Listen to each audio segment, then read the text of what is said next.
We used to have these classes in one of the rooms in the high school, and it was always $1. We paid $1 each time we went to class.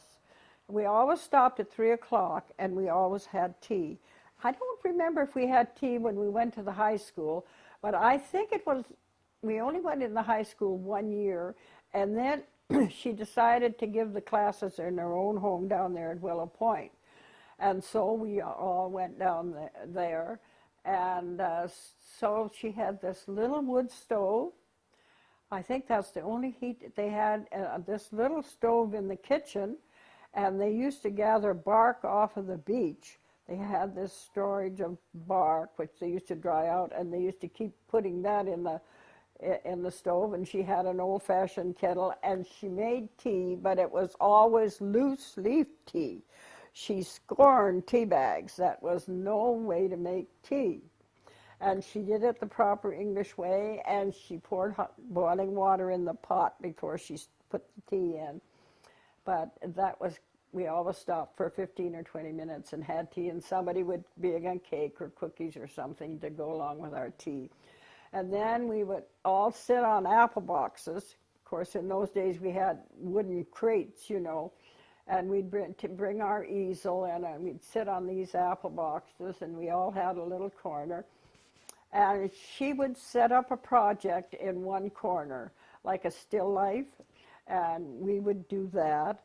And then after a certain time, we would stop, and we would hang our pictures up on a clothesline or something, and we would have a critique, and we learned from one another. Well, I started in '62, and the studio had been built in the early '60s because she had got the settlement insurance for the fire that burnt some of her pictures. And I think in this letter I've got, she also mentions that thanks to the fire, that then they had the money to build the studio on. Because actually the house was very small for, like, to try, and she couldn't have taught in the house as it was. It would have been too small, because that, where those archways were taken out, that was the end wall. But it was, and then her other thing she did, I feel that this was the start of the this was actually the cultural center for Campbell River at that time, for the artists that were coming here, because they brought in films from the film board in Ottawa or Toronto, wherever it was, and Walter was in charge of that. He'd order up films and then pass the word around on Tuesdays or Thursdays and say, we're going to have some films here if you want to come out and have a look at them Tuesday night or Wednesday night or whatever. And we'd all come and sit and watch these great big films on this this camera, projecting them on the end wall. And I remembered that Iliad and the Odyssey. That's the only one I can remember. But I was so impressed that this would be in a small town. I mean, this was going on. She was teaching recorder, and there was several that were coming, 5 or 6 anyway, that were coming for lessons. And they were playing, she was writing some of the music, and it was from way back, what, 14th, 15th, 16th century music that she was teaching them. And she had a set of all different sizes of recorders hanging in a leather cases that were hung all together on the wall over on the far side. That I don't know whether they were bought or if Walter made them.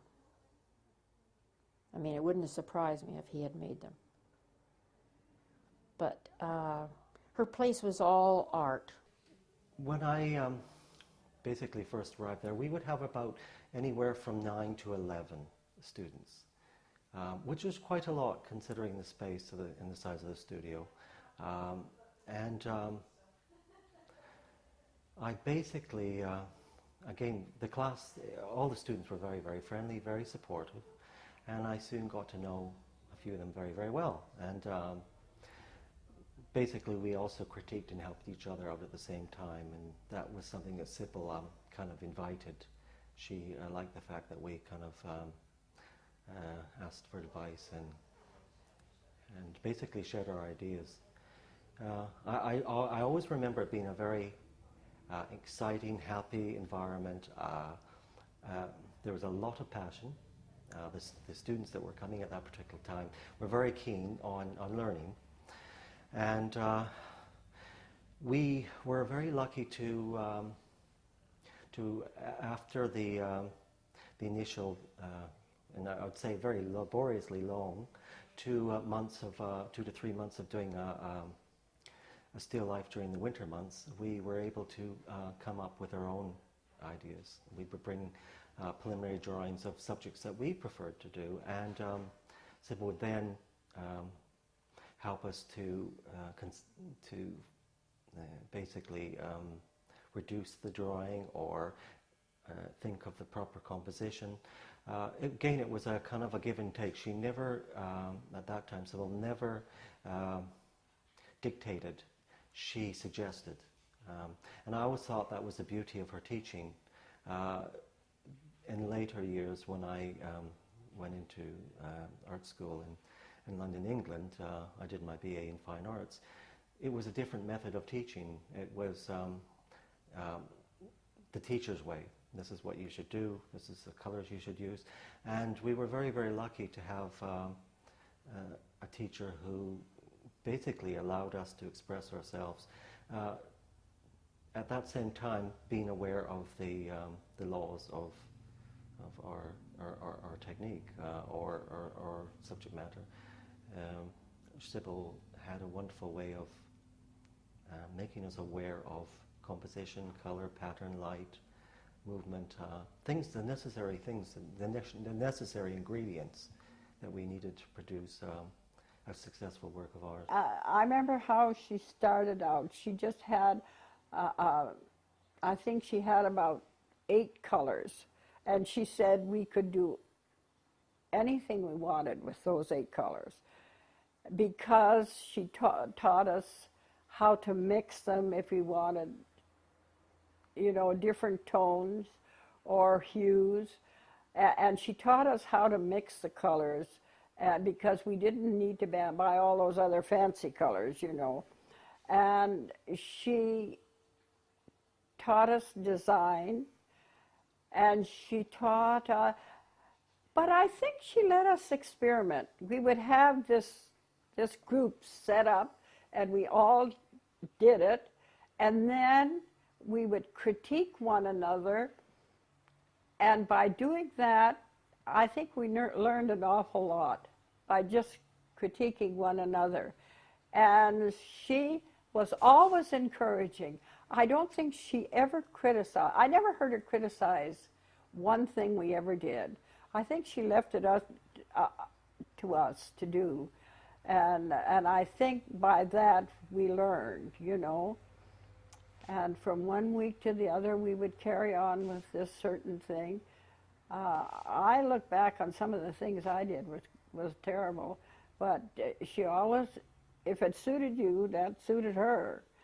And so that's how I found her. She was always very pleasant and welcoming, and, you know, she was a very plain person.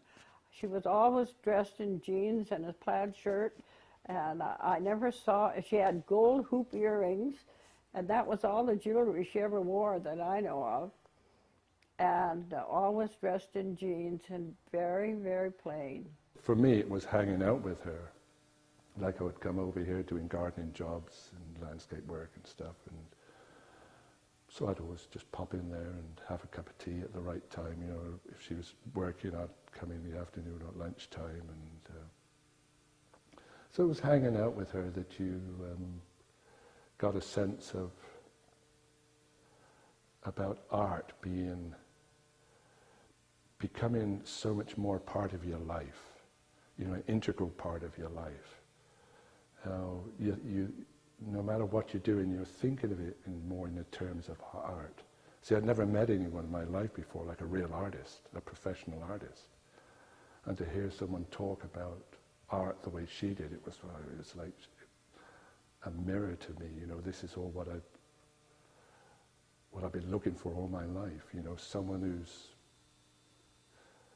talking things that I've just talked to myself. So you found that everything in life then becomes your art then becomes a focus for all that you do. It's integral in your life. Composition, she was very good at as a teacher. She wasn't the kind of teacher that gave you a lot of instruction. She let you struggle. And she would let you struggle.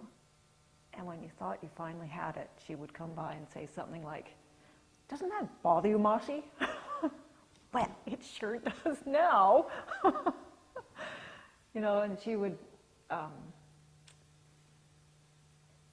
have everybody do homework. So that was a really good teaching tool that she had. And at the end of the day, when we had tea, everybody would put out the homework that they had done, and it would get critiqued. Not just by Sybil, by everyone. And there were some pretty interesting things that came out of those homeworks, and a lot of them got turned into paintings or linos afterwards. And it was a good exercise in making you think about composition and subject matter. No, she wasn't a good teacher at all, a traditional teacher, and she used to hate the word, all these workshop and all these teachers coming and giving you a weekend workshop. And I soon found out what she meant by it, because I would go to them, because I easily influence. You know, you would go to a weekend workshop. God, you want to come home and copy them. And that's exactly what she said. But she said, all you do, Richard, is copy their mistakes. Right? So, yeah, she was excited when you came in with your own drawings, your own thoughts. And God, I'd slip up several. I can remember one time going tree planting and coming home and telling her about, I was up, I forget it. Anyway, one of the inlets, Kinkham Inlet, that's right. Beautiful inlet, beautiful river, and we were way up it. And this steep, steep gorge where the rocks came in like such. And there was snow on the top, and it was melting, and all coming down. There was layers of like rain coming from it, coming down the side of the gorge, the rock face, and then going around it as it came down. I was telling her all excited. She said, "You get these sketches of it, Richard?" God, you dropped like a stone. Because that's what she'd always say, take your little sketchbook about long. She said, even if it's an envelope, get it down and get it on the spot. That's another thing I learned, and it's very true. If you're hit by something, find something exciting, get it down, no matter how quick or how short it is. But you get that, again, that essence. And she would talk about get it while it's white hot. And see, that gets that thought then in there, and you've got something to go by. And photographs just do not work the same. I thought, oh, well, no, I can't be bothered to do a drawing, just take photographs. I can remember being in a snow cave once, all the beautiful design of it. And I thought, oh, I'll just get some photographs of it. But I never went back to them. There's nothing like getting that quick sketch, and you've got something to work from. And then, you see, that's where you can start working in lino cut, is that you've got, just from that little sketch, you could start then creating a picture. And that's what I learned about, you know, creating a picture and what art really is. That you just need that initial thought or inspiration and an initial sketch, but then that can grow. And so you work that, and it's then as if it takes on a life of its own, which I find interesting. And you kind of have to let that work by itself. You know, sometimes I work on it, and I may want to keep going, but I realize that I have to put it aside and leave it and come back to it. And when I come back to it, there it is. You know where to move again. So you take it on a step further. She was always interested in nature. She watched, she had a little, her chair was beside that window there in what used to be her pantry, and it looked out on out to the sea, and she had holly tree out there, and I think she fed the birds, and she would talk about the birds and the feeding them, and she'd talk about the driftwood, and she talked about the flowers, and she loved the scenery, but mostly nature. That's what captivated her. And of course, she loved the circle. You know, everything that she painted mostly was in circles and curves. And they had a display of her artwork here a few years ago, and I think it was titled Following the Curve or something. And if you look at her prints and her artwork, it was mostly following the curve, you know. Everything had a flow to it. She didn't, I think she was one of the first people to do abstract work, you know, to get away from the realism. And all her pictures are sort of abstract, but and they follow the curve.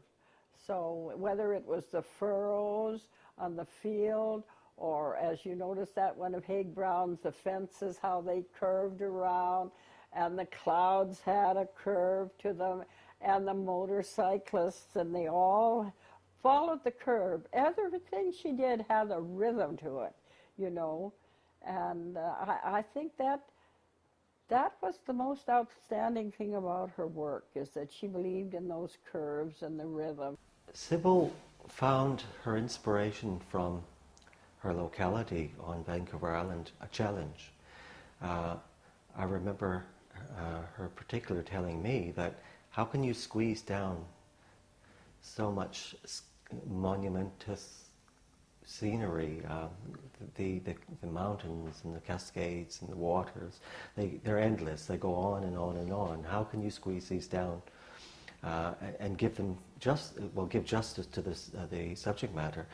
So she found her environment within this area a real challenge, and I know for a fact that she was up for a challenge, and the rawness of the environment at that time, when they arrived in, I believe, 1947, was much more remote in a sense, and there was less shops and little places around in her locality here. And I know that she used to do a lot of drawings, which she had done loads and loads and loads and loads of sketches of everything from the machinery that were used to transform the environment. She likened them to almost like dinosaurs, in a sense, that they were creatures in their own right. And if you look at some of her lino cuts of these big graders and stuff, they do have that sense of being something quite from another time. And her interest in the forest, the sweeping curves of the trees, and the layering, and the patterns and the reflections. Her interest in the First Nation culture, that where this whole environment was embraced through their art, and that struck a chord with her. And one of her first lino cut prints, I believe, which was Indian Dance, I think it was produced in 1952, was based on the West Coast dancers. I believe it was a wolf dance. And even when you were working, she never came and, you know, said, oh, you should do it this way, or even try to work on your paper. You would go along and be working away, or if you were sort of sitting there wondering what to do next, and she'd ask you what you were doing, and you'd maybe say, well, the thing doesn't look quite right, it's not sitting right, or I know one of the canvases I had, it was finished, but it really wasn't finished because there was something the matter with this one I had done. And my friend that I always went painting with to her house in her studio once a week, who also came to Sybil's, Nell Murray, she said, take it down to Sybil and ask her. She'll tell you. Well, that was a big help. You got there, you showed her the picture. She said, what's the matter with it? So you said, well, I want my eye to go in, say, to the flame in behind the kids. It was an Indian picture that I'd done with the children, and one had their hand on a cradle, and then the fire was beyond them. So they were in shadow, and then it was all a big long house, and the smoke hole was in it too. And I was happy with that. I was happy with the whole thing, except I couldn't get your eye to go into that flame that was in the fire. I mean, you were so busy looking at everything else. And I said, I'm all ready to cut this thing out of the stretchers. And, oh, no. She said, what are you trying to do? So I explained to her what I thought I was trying to do. And she said, well, what do you think you should do to fix that? I mean, she didn't tell you how. You had to think it out and work, but she got you thinking about, what you had to look for. She said, if you want your eye to go to something else, what do you do to make that happen? I said, well, you either lighten or darken around what you're doing to make that happen. She says, okay, why don't you do it? You need to do it. But she never, said you do it here and all this. And that was the same with any of the work that everybody was doing. There was a Wednesday night music class, and I knew a few people that went to them. A lot of them played recorders.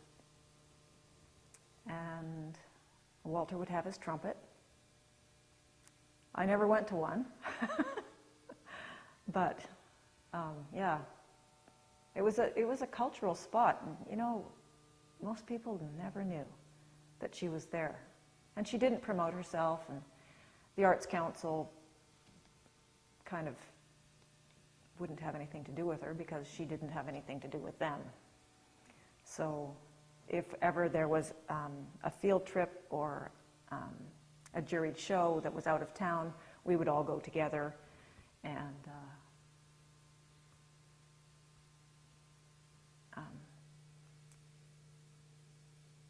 she made some comments about people like Tony Only that, well, who's going to win these? It's Tony Only's students, not mine. So, and we went to Vancouver once.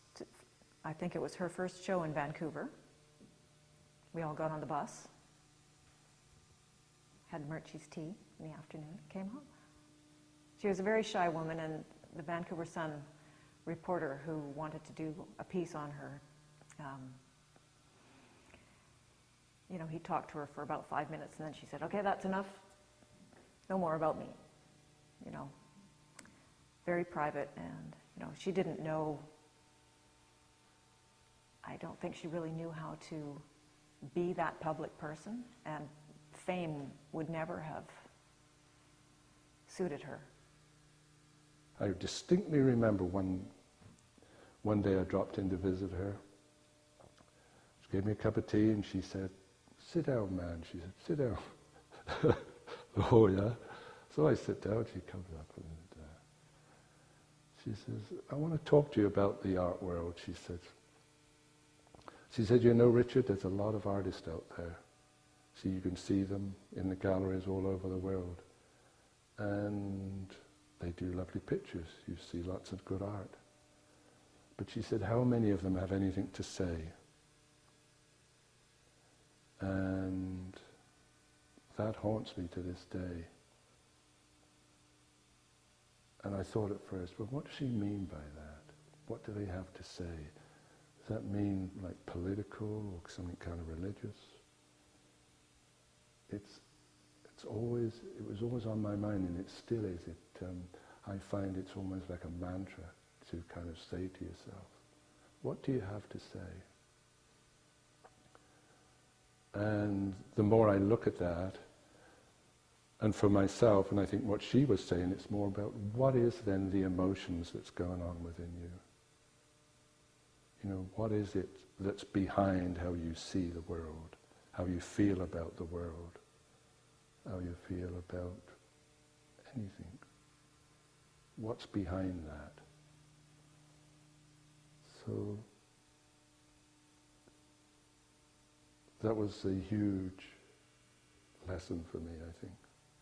One fond memory I have with Sybil was one day we were in the kitchen having a nice cup of Earl Grey tea and a lovely homemade biscuit, and as we finished and we're about to consider doing some work, Sybil would be on one side of the studio facing the wonderful Cape Mudge cliffs and the lighthouse opposite, and I would be on the other side of the studio amongst the pewter and Walter's wonderful cabinet, which she made for her wonderful objects that she brought with her over from the old country.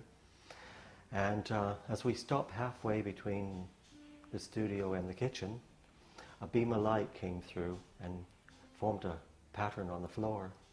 And Sybil sat, at first she sat, looked for a minute, and then stood up and she said, "Look at this, isn't it wonderful?" And I looked and saw geometric shapes on the floor, highlighted by the light. And she said, "There's a picture, but what would you call it? It's not a picture of something." She said, "It's basically non-objective, it's an abstraction." But she said to me, it's perfect in its own right. Look at the sense of light and dark and balance." And then she said, "Isn't God clever?" And had told me at that time that some of her own ideas came from experiences of seeing something that was basically a shadow or a cast form or a particular pattern from somewhere, and that she investigated its plastic qualities in its own right and saw a sense of rhythm and dynamism. I think she'd be a bit flabbergasted. It's not like she didn't realize that this is what happens. She always made comments about, "You're never really famous until you die. Your work is worth nothing." So I don't think she'd be surprised, but all the fuss, yeah, would be something she wouldn't be comfortable with, I'm sure. And we never knew when her birthday was. And at some point, when someone in our class, a fairly new student, found out how old she was, and said something to Sybil about, "I would never have guessed Sybil just went through the roof. What does it matter how old people are?" Because she said, this woman had said something, "I didn't know you were a septuagenarian." And Sybil was annoyed because age doesn't matter. And I think poor woman was almost in tears because no one had ever seen Sybil lose her temper. And that was something that bothered her. So all this fuss about Sybil would probably make her uncomfortable. Well, I would sum up Sybil in that I would say she's, in one respect, as most people look at teachers, she was an awful teacher. But then she was the best teacher you could ever have, because she let you find out for yourself. She encouraged you to look into yourself and find your own thoughts, your own emotions, your own pictures. That's what she encouraged. She was such an encouraging teacher for her students, in that how she would get excited to see you come in and pull work out of yourself. That's what excited her. And that's what was exciting about being around her. She was ageless, in that when you were with her, you could be with anyone of any age, because she was full of curiosity, full of excitement for whatever is happening within the day or within the news. And your work. You know, it was just so exciting to talk about your work. You know, I'd never come across anyone like that where I could be so open. And so she was just a very exciting person to be around at any time. And that's what it was hanging out with her.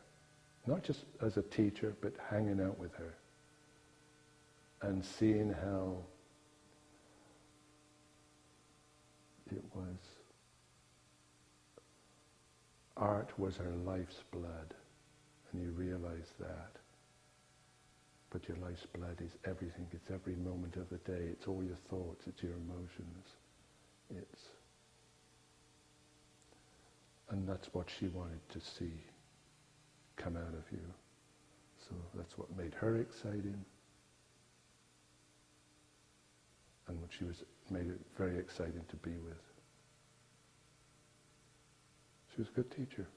Wonderful, wonderful life, and a wonderful, wonderful person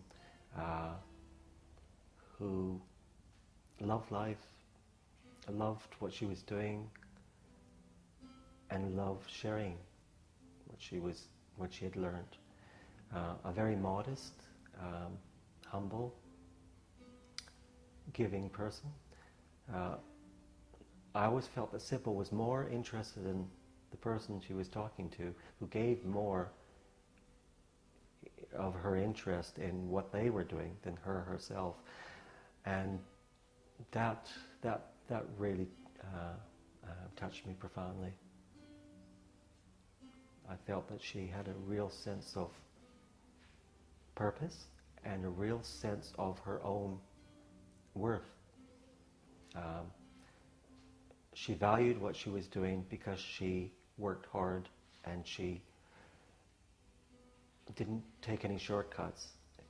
She had hard times and she was willing to sacrifice for something much greater than the outward trappings of a fancy home, a fancy belongings. Sybil used to say, such things get in the way. It's about work. The simpler the environment, the better. And that an artist's life is that very thing. It is a dedication. She likened it to a monastic experience. She would say that it's a vocation that you take on and you take it seriously and you live it. And it is, an artist's life is not a hard, laborious chore. It's a labor of love. And if the labor of love isn't there, one shouldn't be in it. I remember Sybil saying very fondly that if she respected another artist and what they were doing, she would say, they are the real goods.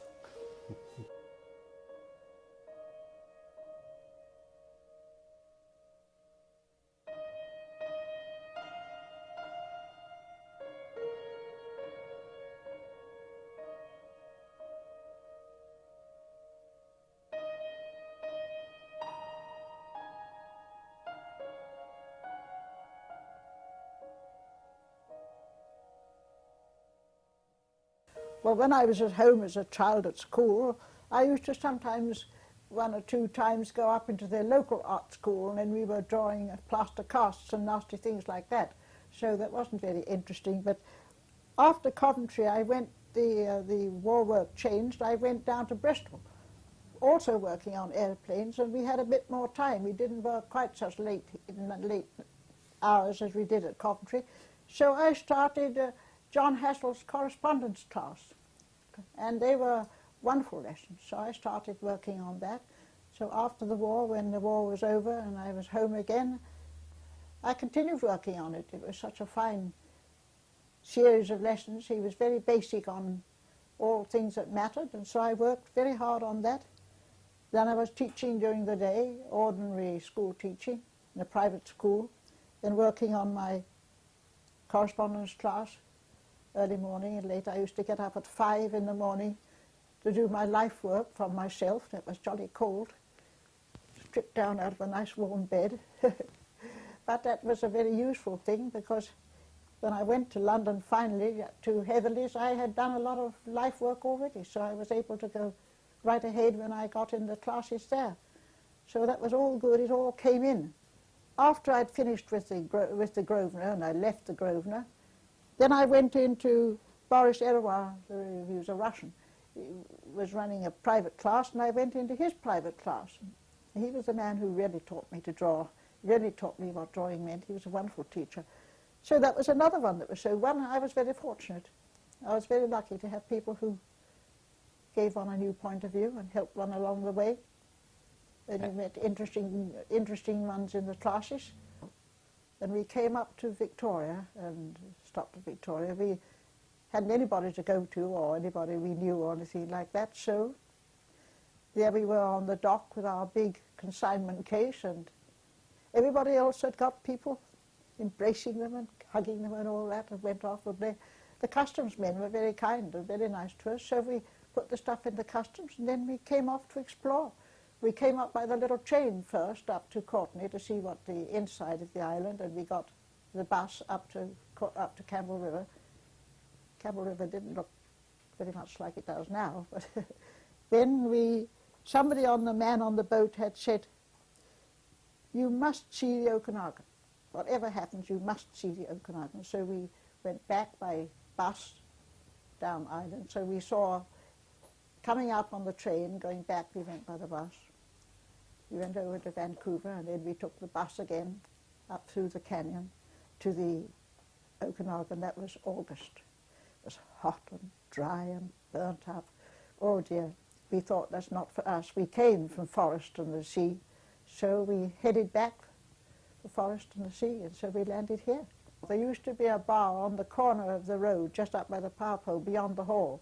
It used to call itself the Esky Bar, and I think it was one time there was old Pete from across the road, and young Pete up the corner, and another chap from one of the other houses, and a fourth one. They were all in there, and I suppose I just saw them through the window as I went by, and I thought they were fun.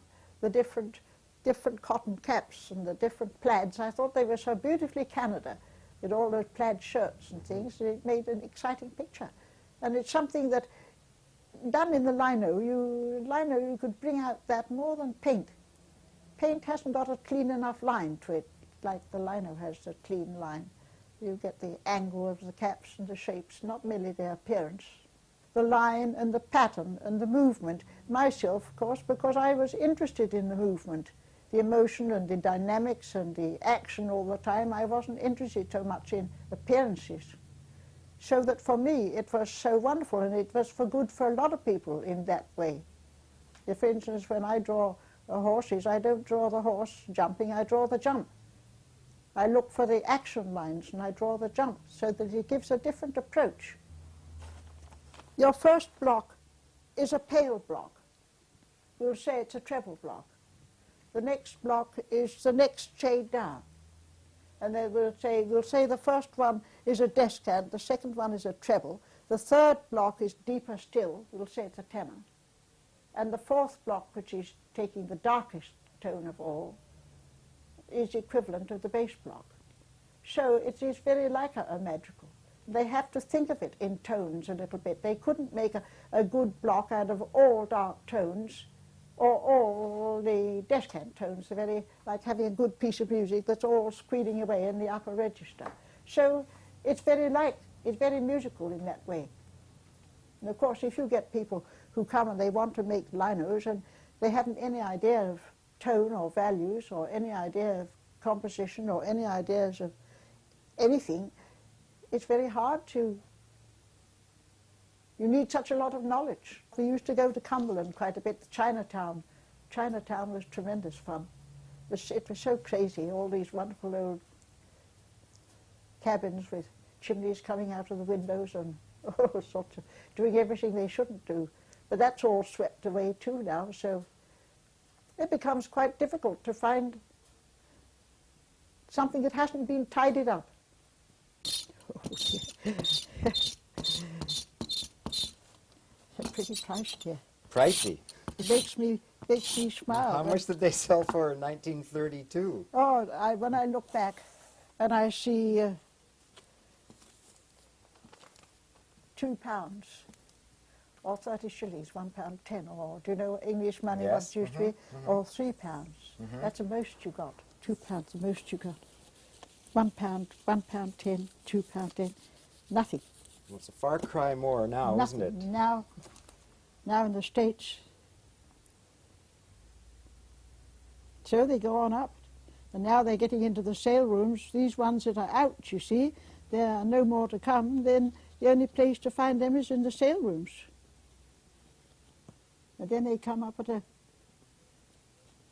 better price, but it doesn't affect me very much because I can't, unfortunately, it doesn't come back into my pocket. No.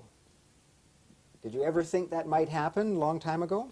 Oh, if you'd told me that in the first instance, when we were all struggling, finding out how to do lino, we should have laughed. We shouldn't have believed it. Flyte was thinking he was making art for the general public at a cheap rate. If you